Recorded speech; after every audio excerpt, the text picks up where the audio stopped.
இந்த பீச் தானே அது. முந்தா நேற்று அவன் குளிக்க விடல, அவனோட மூஞ்சியை பஞ்சர் பண்ண அடுத்த நாள் அவனோட மூஞ்சி இப்போது டாஞ்சி.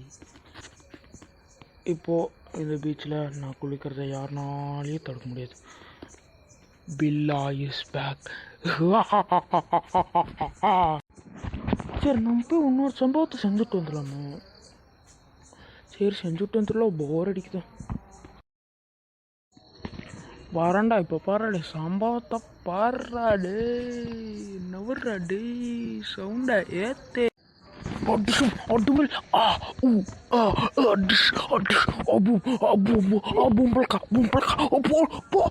போடு போடு. ஏம்மா, ஐயோ வலிக்குதே. ஐயோ, அமைதியாக வந்து பீச்சில் குளிச்சுட்டு போயிடலாமா? சீரம் போட்டு போய் அடி வாங்கிட்டேனே.